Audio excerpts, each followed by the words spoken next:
The average age of the B-17 pilot was 21. I was just barely 22. It was a young man's war.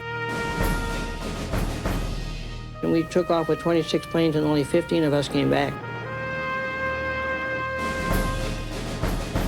For those who flew Flying Fortresses into combat, EAA's B-17 aluminum overcast provides the opportunity for one final mission.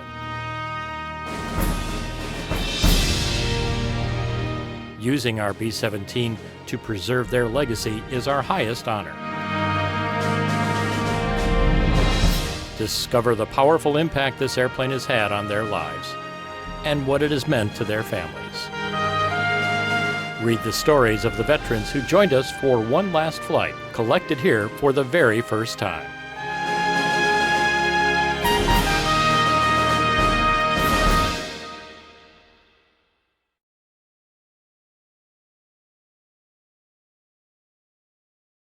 Spirit of Aviation Week streaming is brought to you through the generous support of Dynon Avionics. Learn more about avionics for your aircraft at dynon.aero.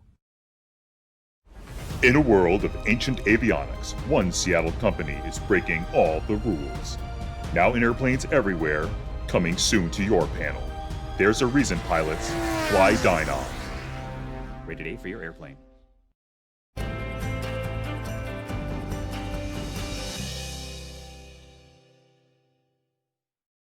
Hey everyone, it is Steph Strickland here with another segment of EAA Spirit of Aviation Week. Very, very thrilled to introduce to you now a man you probably already know, Mike Goulian. Hey, how are you doing? Good, Steph. And what do you mean everybody already knows? Does that mean I've been flying at AirVenture for too long? Wait, is this where I rope in your buddies and you all argue amongst yourselves who's the old guy in the group? Hey, I am not the old guy in the group. We'll leave that for Tucker. He will forever be the old guy in the group, and he knows that already. I love it. Even though we still can't keep up with his energy, but that's okay. We don't tell him that. Yeah, I don't even know where that spark plug exists in him, but whatever it is, I need to bottle that up. Yeah. I think, when it comes time to doing these interviews, the feedback that I always get is people are so excited to hear from you because you have just established yourself in the industry as someone that people admire, someone that people like watching, and someone that people want to emulate in terms of a business sense. And that's to your credit in the way that you've crafted. I mean, I don't want to call, it's almost like an empire. You've got this fantastic breadth of business knowledge across all spectrums of aviation. But obviously the air show flying is what a lot of us know you from. How did you get into air show flying specifically? Well, and if you're asking about business sense and an empire, so if you were here in my hangar this morning, you would have seen me bleaching the door handles, washing the bathroom sink, and sweeping the floor. So there's my business skills. I'm not sure where that comes from, but all right, sorry, I just digressed. Ask the question again. So what is it that got you into air show flying specifically?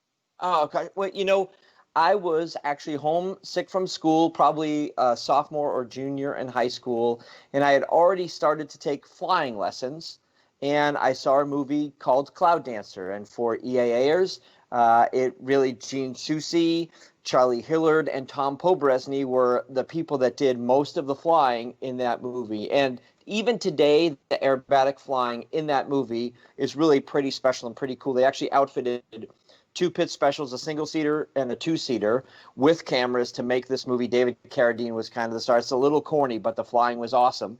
And I saw that movie and thought, that looks absolutely awesome, because I was an athlete and I wanted to do athletic things in airplanes other than just sort of push an airliner through the sky when I got older. And this was something that sort of grabbed my attention. And I tell people I started and I was just kind of too dumb to stop. Right here, 30 years later, I still love it as much as I did that first day watching it on TV.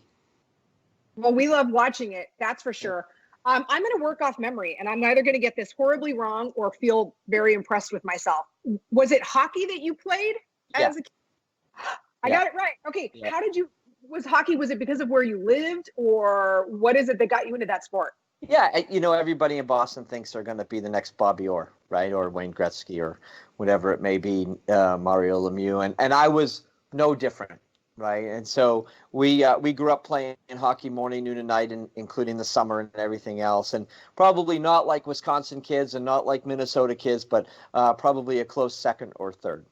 So, Do you still yeah, I play? was always.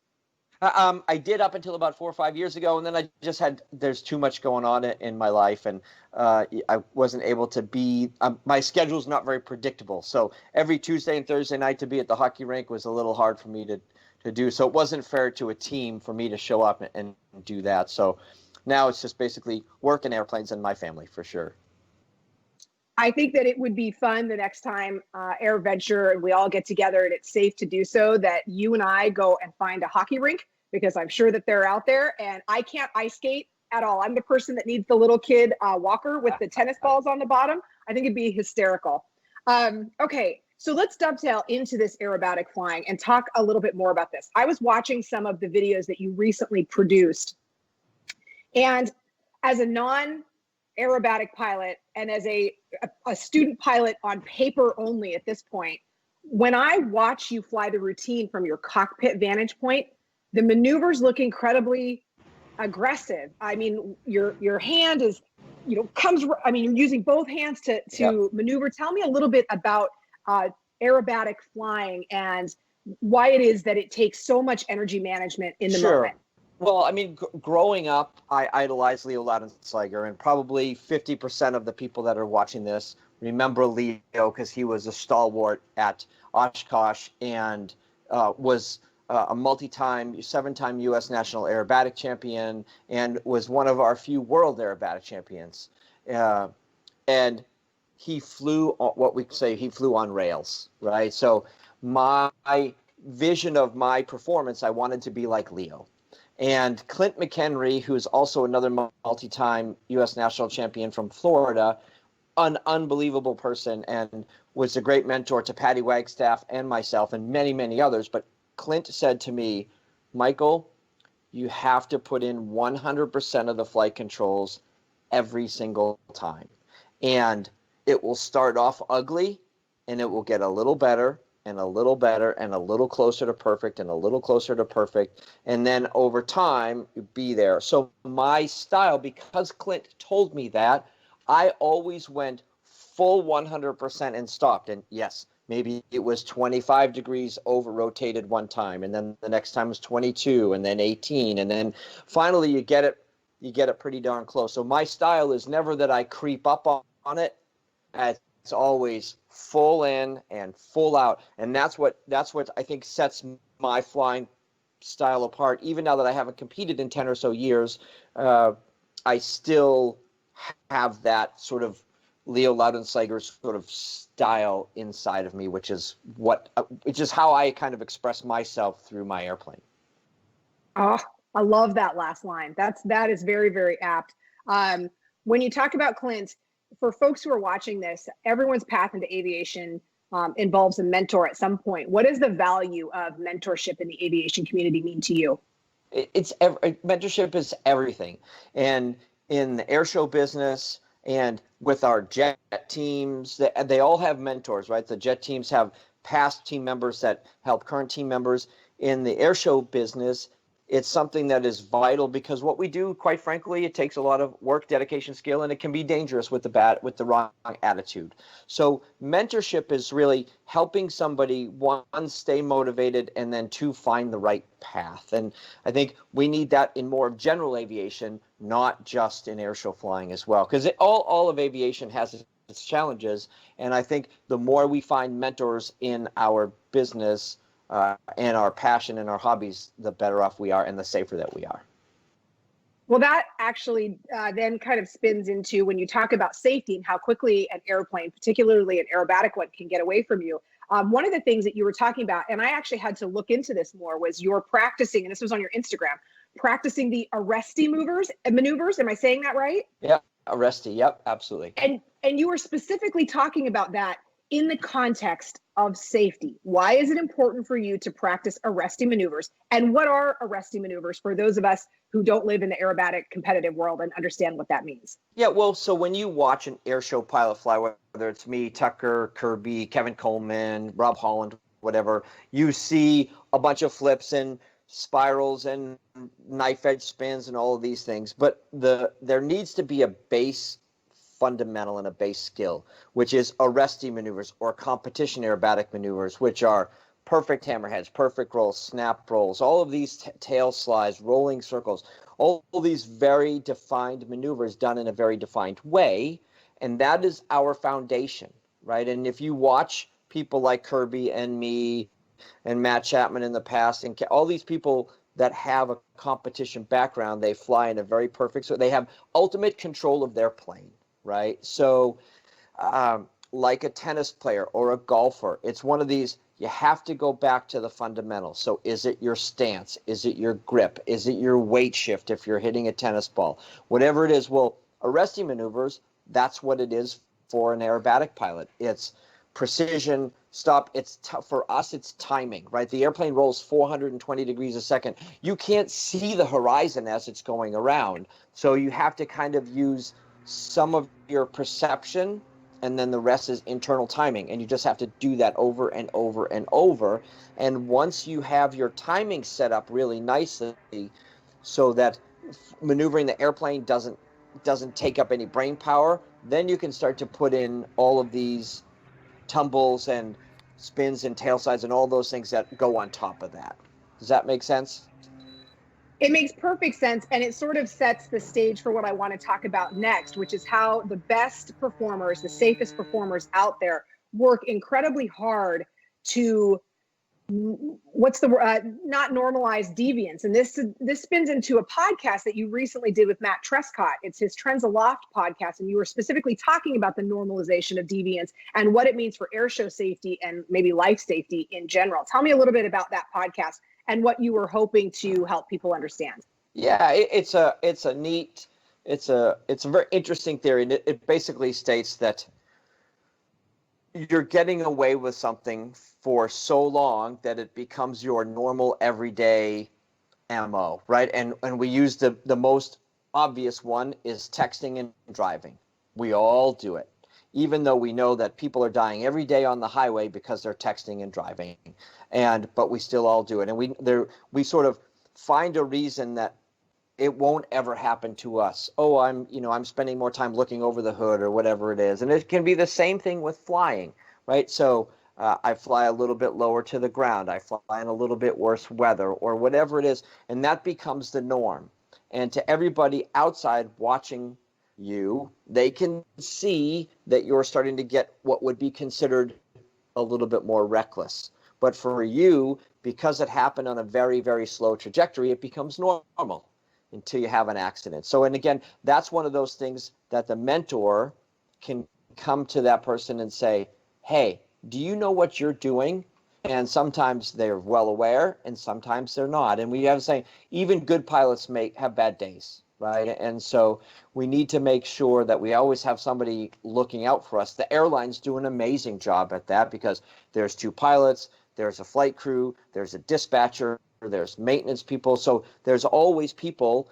It's if you will, it's a team activity, right? And then when you take a corporate flight department, it's also a team activity. When you look at the Thunderbirds or the Blue Angels or the Snowbirds, it's a team activity. There's a lot of people responsible for the safety of flight. When you look at an airshow pilot, especially one like me, a solo performer, it's not always a team activity. It's just me, right? So the decision to fly or not to fly is up to me. Hey, if it's a gust into 40 knots on the crowd, and is it my choice to go fly? Nobody's going to tell me not to fly, but those things. And so it's just harder and harder to make that decision, especially if you're in a vacuum. So I think mentorship helps sort of break away the barriers of normalization of deviance in that regard.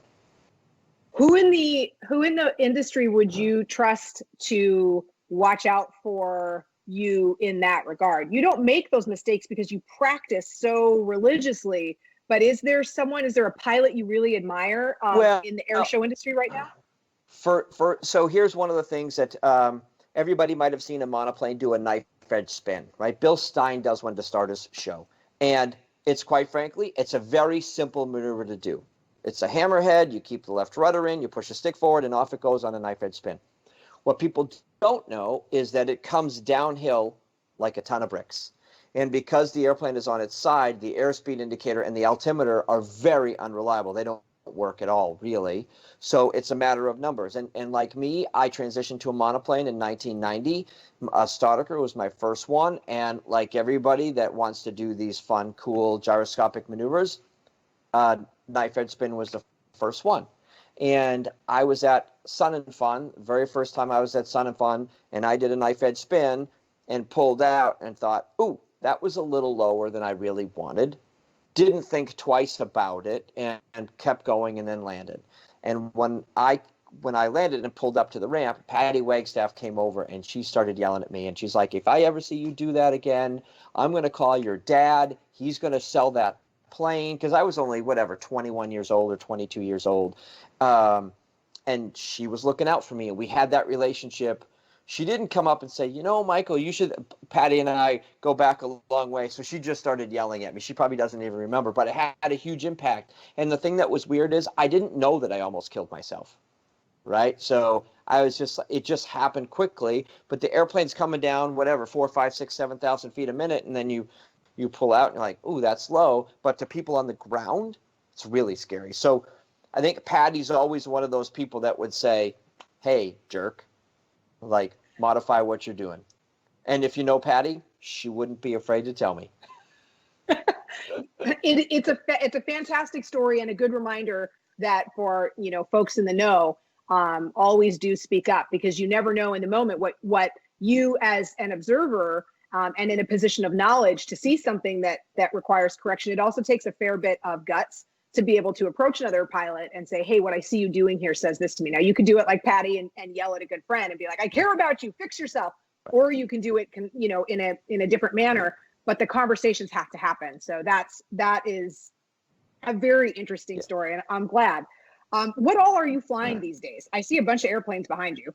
So we're sitting in my hangar, which really is two things. It's my air show headquarters, and it's Michael Goulian Aviation, which is a business that we started a couple of years ago, training and managing Cirrus airplanes. So I've got my wheel and extra behind me. You can see my red Cirrus there in the corner. And there's probably, I don't know if you can see the V-tail of a Vision jet that we manage back in the other side. And then we also have a Piper Cub, which is getting an annual inspection. There's a couple of other airplanes in here that are all out flying. But we have quite a fun hangar, and it's a pretty good place to come to work, I have to say. Oh, without a doubt. What's an airplane you wish you owned, but you don't? Ooh, good question. This is going to sound weird. Probably a T-38. Like, everybody says, what kind of warbird would you want? I'm like, T-38 be a good warbird for me. I'll take that. A Mustang P-51 probably be awesome. Oh, yeah. And then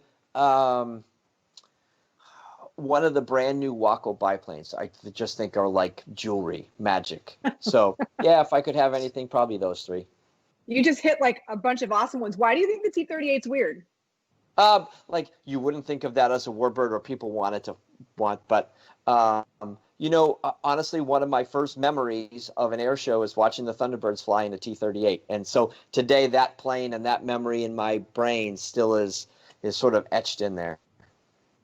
Was your path in aviation one that started in families, or did it start as an air show watching, them fly a T-38? What got you into aviation at the very first touch point?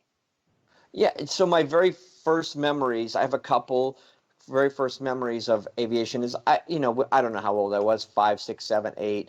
And I can remember my dad got a new airplane. It was either a Cessna 150 or a 172. And he's like, my nickname to him was Dude. So he'd be like, hey, dude, come on, let's go out. And I'm going to show you a new airplane that we bought. And it was dark outside. We drove to the airport, and we went to the car, and he pulled up and he pointed the car at the airplane and said, that's our new plane. And I was like, huh. And I could just tell that he was very proud of that. And I have that image in my head of this airplane that he bought. And so I'm guessing the business was probably only 3 or 4 years old at that point. And he was just building his business. So he was very proud of that. And that was my very first memory of sort of our business, even though I didn't really kind of put 2 and 2 together. He just showed me this plane he bought. I didn't really get it. And then probably when I was about 9 or 10, I remember the Thunderbirds at Hanscom Field, which they used to do an air show every other year at the military base, and my dad was friends with the airport manager, and I can remember probably was Thursday afternoon or Friday afternoon after they were done, all the canopies were open, and I'm guessing the crew chief allowed my brother and I to walk up the ladder and stick our head inside the T-38, and didn't really know what I was looking at until I saw them start their air show in a clear blue sky the next morning. And sort of even today, that is kind of an untouchable moment for me. And so those are my two earliest memories of aviation. Those are fantastic memories. What was tell me about your first solo. So now I know it runs in the family. Now I know you had a love for aviation, but everyone, for a lot of folks who are watching this, they're pilots themselves or they're in the process of training to get to their first solo. Take me back to your first solo. So it was my 16th birthday, but to go back to, so people that might be learning how to fly, I guess I was having trouble soloing like everybody. And I can remember my dad's chief pilot is like, my dad's real name is Myron. It's not Mike. Everybody called him Mike, but it's like, Myron, I can't get the kid to land. So it was like a Saturday morning, and my dad was an old school guy, right? And it was probably maybe 3 weeks before my birthday, and he's like, come on, dude, let's go. We're going to go out and do some flying. So jump in the airplane. I did a whole bunch of touch and goes, and I don't know. I think my dad was one of the greatest flight instructors that ever lived, and he's like, yeah, you're good. He's like, do you want to go solo now? And it was before my 16th birthday. And I'm a goody two-shoes, so I was like, no, Dad, that's okay. I'll wait. My dad was a rule breaker, right? He was like, who will know? You're perfect, right? So I said no. So I waited until my 16th birthday to go flying. And then, as always is the case, it's a cruddy day. We wake up, it's raining outside, and go to the airport. And it's like barely VFR. And so my flight instructor at the time, this guy Alex, who was he was the greatest guy. He was from Greece, and he had a super thick Greek accent, and he was awesome. So like we were going around the pattern, and then he's like, "Okay, are you ready?" And and as we're taxiing in, he's like, "If it wasn't your birthday, I would never let you go. This is stupid," and blah blah blah, and all this. And I said, "Alex, get out of the plane," right? So he's like, "Don't do anything dumb. Your dad will kill me." And I'm like, "Get out of the plane." And it was almost one of these needed a special VFR to go do your first solo. And they didn't help. I called my mother, and they're like, "Hey, Rita, he's not soloing today because the weather's bad," because she would be freaking out. So as my mother is driving down the ramp to the airport, because she worked at the airport as well, there I am blasting around the traffic pattern in like 1,000 overcast and 3 miles in rain, doing my first solo. It was a fun day. That was outstanding. So wait, are you named after your dad, and is your name Mike? My name's Michael. I think my mother was like, nope, he'll get beat up in high school. He's Michael, not Myron. So there you go. Well, now that we know that maybe, coming in on final, getting ready to land was a concept or a lesson that was hard for you, what was something else that you remember that you had to push past? Because I think for everyone, when they were learning to fly, if it's figuring out weight and balance, if it's whatever it is, there are just things that make you want to kind of pull your hair out. Do you recall something for you that took a little bit of extra work to gain mastery of? Oh, boy. Well, back in the day, nobody was any good at weight and balance. Thank God for ForeFlight, right?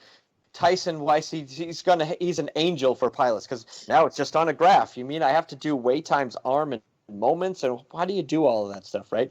And I'm one of those, if you have to take your shoes and socks off, then the math is too hard. If you can't you do it on your fingers and toes. I don't know, for me, aerobatic flying was a challenge because it's a solo endeavor, right? And so I was a team sport kind of a guy. Even in golf, when I was a kid, and baseball, it was always a team sport. I played golf for my high school team, and baseball and hockey was team sport.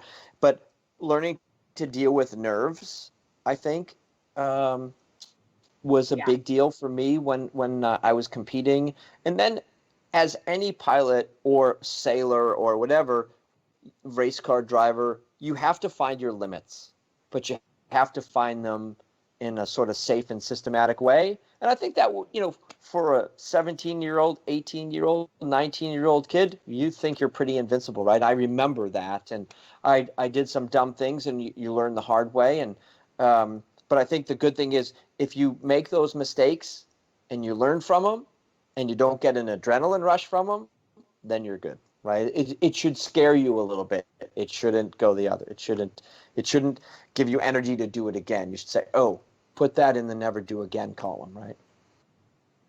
I'm thinking back to my high school days. I definitely have some things in that column, so that resonates with me. What does EAA Air Venture mean to you? Well, a couple of things I can tell you. One is my little brother, he's 18 months younger than me, would go to Oshkosh with other pilots from in the area for like 5 years, way before I ever got to go to Oshkosh, because I was at home working for my dad and flying in my little pit special, 3 times a day trying to get better. So Oshkosh was this thing that my brother had always gone, and he would come home and we would develop the pictures at the, CVS store or whatever, and we'd look through all these pictures, and Leo Laudenslager and the Eagles and all those guys were there, and it was one of these things that, hey, someday I'll get to go to Oshkosh too. But it was a big thing for me because I had never gone. And then it was 1995, and I had just won the nationals in the unlimited category. And it's a little bit of a different process today, but back then, to be an airshow performer, Charlie Hillard was the gatekeeper, right? So to put it like it is, to fly at AirVenture is a privilege. It's not your right, and it's a super special thing. And there's a lot of pressure placed on you to do the right thing because the aviation world is watching you, and there's pressure there to try to be better than maybe you can be. And so Charlie was the gatekeeper back then, and the only way you could go to Oshkosh is if Charlie invited you. And I remember in the International Council of Air Shows, there's a directory, and there's Charlie Hillard's name, and it's right after the ICAS convention in December, and there's the Charlie Hillard phone number, and I'm like, I'm going to call and see if I can actually be invited to fly to Oshkosh. So I dialed this number, and it's like I'm asking a girl on my first date, right? It took me 2 hours to actually get up the courage to call Charlie. And so I dialed this number, and this old crusty lady on the other end of the phone is like, Hillard Otto. I'm like, hi, my name's Michael Goulian, and I'm an airshow performer, and I'd like to speak with Mr. Hillard, senior or junior? And I'm like, oh, God, I have no idea. I'm like, the aerobatic pilot. Hold on. And then, I'm sitting there, I'm like, now's my time to hang up. Nobody will ever know it was me, right? and so before I could hang up, it's like, hello, Charlie Hillard. I'm like, Mr. Hillard, my name is Michael Goulian, and I'm an aerobatic pilot, and I fly an extra, and it's been my dream to fly at Oshkosh someday, and I just want you to know that if you ever would think of having another performer, I would love to be considered. And my heart was jumping out of my throat. And he's like, Michael, we know who you are, and you're doing great. And when the time is right, you'll come to Oshkosh. Have a great Christmas. And I was like, okay, Mr. Hillard, thank you very much. And I hung up the phone and almost had a heart attack, right? And it was, quite frankly, 3 more years until I was actually invited. It was 1998 that I think I flew there my first time, maybe 96, my first time. And it was getting run. You were put through the gauntlet. And quite frankly, today, that's not like that. And I think it should be, right? You need to, Charlie Hillard was the king, right? And you need to ask the king's permission to go to Oshkosh, because today it's kind of part of our world. Like, why can't I fly at Oshkosh? I fly lots of air shows and blah, blah, blah. And it's like, no, I think you should ask the king. And kind of Dennis Dunbar is a little bit of the king today, right? Dennis is now our king. But so to me, Oshkosh is super special because it's one of those things that it was never given to you. It's not your right. They can take it away. You don't get paid to fly at Oshkosh. It's not like a normal air show. It's because they value what you do for general aviation, and your attitude has to be right to fly at Oshkosh because we're all there for the same reason. And that's because we love aviation and we want to contribute to it, and we want to do things that make it better for the next generation. And I think that, by Charlie Hillard's standpoint, was evaluated. Were you worthy of flying at Oshkosh? Not just were you good enough to fly the plane, but were you a good enough person to be put on the mantle of somebody that actually performs at AirVenture, that can be considered a good EAA citizen? And that's asking a lot for people. So that was Very probably well a put. long answer to a short question, but No, I love it. I have been supporting EAA AirVenture for a few years now, and really understanding the history behind it in talking to you is incredible, especially as someone who is a huge fan of the Hillards. And I can also, sort of in testimony to what you're talking about, performers may not receive compensation to fly there, but it is the absolute pinnacle of aviation. And the sponsors I see listed on your airplane behind you are there as well. And there are incredible opportunities to not only impress the crowd, but to also work on the other thing we talked about at the beginning of this interview, which is the business side of things. So it's a very beautiful circle in the aviation world for sure. My last question to you: what is the single best part about flying? ooh, wow. I think the biggest thing about flying for me is it's never the same from day to day, minute to minute, flight to flight, right? The weather challenges that you face, the human challenges that you face. Some days you're tired, some days you don't feel so great. The wind might be a challenge. Your motivation goes up and down, and it's different. But I think flying, to me now, the older I get, I realize that it's a gift that I've been given. And yeah, it's my vocation, but it's still in many ways my avocation, because I still love it. And I think that you need to like what you do to be truly great at something. If this was just a job, then you wouldn't be great at it. You'd be fine, you'd be safe, you'd be good. But people can tell when you're going through the motions, and people can tell when you're giving it everything that you have, whether it is in an aerobatic airplane or an airline pilot or a military pilot or just somebody that's flying for personal enjoyment, like many EAAers do. They can tell, their family can tell, and it is one of these endeavors that you have to be all in every time. It's a license to learn. For sure. Mike Goulian, I cannot thank you enough for making the time. This has been an amazing conversation. For those of you watching, we really appreciate you being a part of EAA Spirit of Aviation Week as we bring EAA together. Much more in store. Thanks for joining us. Thanks, Steph. Pleasure to be here.